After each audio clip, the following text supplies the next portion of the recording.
Artinya, kondisi sekarang rusaknya negeri kita ini bukan satu rencana yang sebulan dua bulan direncanakan, tapi bertahun-tahun, puluh tahun yang selalu sudah direncanakan seperti itu, dan sudah panjang sekali. Indonesia, kita sebagai bangsa Indonesia sudah kehilangan kedaulatan, maka kedaulatan itu yang harus kita ambil, kita rebut kembali. Maka dalam hal ini nanti kita akan tingkatkan menjadi Kongres Bangsa Indonesia untuk merekonstruksi daripada apa yang sudah dibangun, dijadikan fondasi, dijadikan pilar oleh para founding father kita.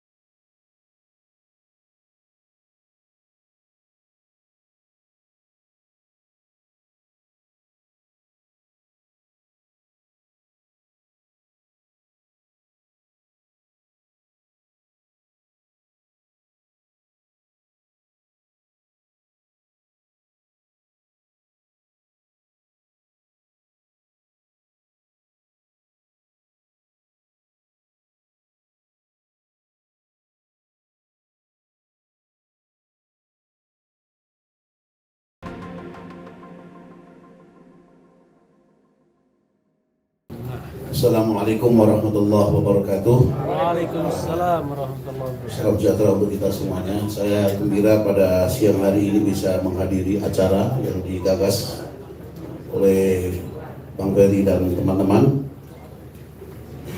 yaitu Sumpah Pemuda.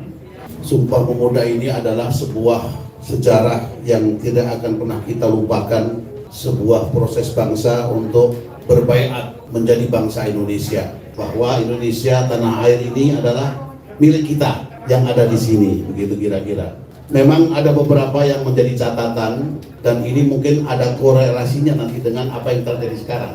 Memang Indonesia yang sudah pluralistik, ya, dari etnis, dari agama, bahkan mungkin bangsa, ya. Ada bangsa Cina, ada bangsa Arab, ada bangsa India, bangsa Pakistan, ada pribumi. Namun dengan besarnya hati bangsa Indonesia ini, mereka bersepakat bahwa ini adalah negeri kami semua adalah bumi putra Indonesia. Ini luar biasa untuk proses ke depan menjadi modal sebagai menjadi negara.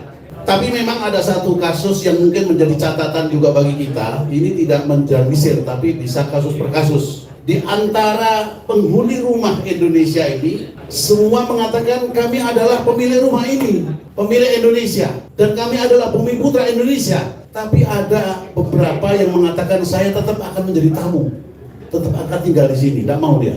Nah ini tentunya ini tidak mengeneralisir semua etnis Cina ada seperti itu, tapi buktinya ada Pak Wei Qiangi, ada yang lain-lain, itu kan mereka juga mempunyai nasional tinggi. Tentunya ini juga mempunyai korelasi dengan yang terjadi sekarang. Artinya kondisi sekarang rusaknya negeri kita ini bukan satu rencana yang sebulan dua bulan direncanakan, tapi bertahun-tahun, puluh tahun yang selalu sudah direncanakan seperti itu, dan sudah panjang sekali. Nah ini perlu kita kaji sejarahnya, kita teliti dengan cermat, sehingga apa yang terjadi sekarang ini ada korelasinya dengan yang dulu perencanaan mereka. Ini sebagai bangsa harus belajar sejarah dari itu. Lalu yang kedua, saya berharap pertemuan ini sekarang pertemuan ya semacam saresehan lah kira-kira begitu. Saya punya usul barangkali ditingkatkan menjadi sebuah rembuk nasional. Lah serius dikit nih, rembuk nasional. Kalau sudah rembuk nasional mungkin lebih diperluas lagi spektrumnya. Ini kan banyak kajian ekonomi. Memang penting, ekonomi adalah merupakan urat nadi daripada negara dan bangsa ini.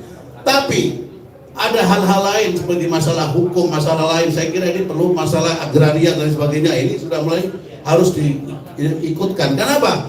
Kita harus, kalau Indonesia ini kita analogikan satu tubuh yang sakit, ya tentunya kita sebagai dokter harus menganalisis, harus mendiagnos apa saja sakitnya. Kenapa kok sakit? Nah, dari sejarah tadi banyak sekali pengaruhnya. Kalau sudah didiagnos secara tuntas apa saja yang menjadi penyakitnya dan kenapa harus begini, maka akan ditemukan apa formulanya, kan begitu, untuk mengobati. Kira-kira begitu. Maka paling utama di dalam hal ini, Indonesia adalah kehilangan kedaulatan. Ini yang paling penting. Indonesia, kita sebagai bangsa Indonesia sudah kehilangan kedaulatan. Maka kedaulatan itu yang harus kita ambil, kita rebut kembali. Maka dalam hal ini nanti kita akan tingkatkan menjadi Kongres Bangsa Indonesia untuk merekonstruksi daripada apa yang sudah dibangun, jadikan fondasi, menjadikan pilar oleh para founding father kita. Itu rekonstruksi kembali. Adakah kejadian kerusakan sekarang ini gara-gara rekonstruksi tadi itu? Tidak ada. Atau karena amandemen itu adalah mempunyai niat-niat untuk merusak, untuk menjajah kembali. Ini harus menjadi perhatian bagi kita. Oleh karena itu, maka saya usulkan sekali lagi, kalau bisa segera dibentuk, mungkin disiapkan untuk rembuk nasional. Lalu kalau perlu setelah itu adalah Kongres Nasional. Kenapa Kongres Nasional? Kita kembalikan kepada pemilik semula. Bahwa kalau Indonesia ini kita analogikan sebagai perusahaan, siapa sebetulnya yang menjadi komisaris utama itu siapa?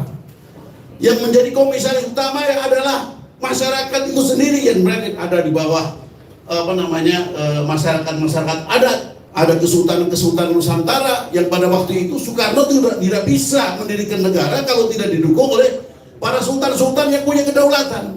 Tapi akhirnya lambat laun ini komitmen itu tidak dijalankan sehingga kita menjadi negara yang seperti ini. Oleh karena itu kita harapkan dalam Kongres Bangsa Indonesia semua komponen bangsa yang memiliki, yang mereka adalah komisaris utama daripada bangsa Indonesia, itu kita ajak untuk kongres dan mengevaluasi dan memperbaiki. Lalu kemudian di dalam MPR, Majelis Permusyawaratan Rakyat, itu harus dihidupkan sebagai lembaga tertinggi negara. Supaya apa? Supaya ada garis-garis besar haluan negara itu diadakan. Kalau sekarang ini nggak ada strategi untuk membangun. Orang ngomong ke telinganya presiden, ini harus ada strategi bikin kereta cepat, dengar langsung dijalankan. Sehingga tanpa konsep, sehingga sekarang udah hancur-hancuran, nggak akan jadi. Saya kira ini saja mungkin refleksi dari saya, mudah-mudahan bermanfaat. Wassalamualaikum warahmatullahi wabarakatuh. Terima kasih Pak Habib Muhsin.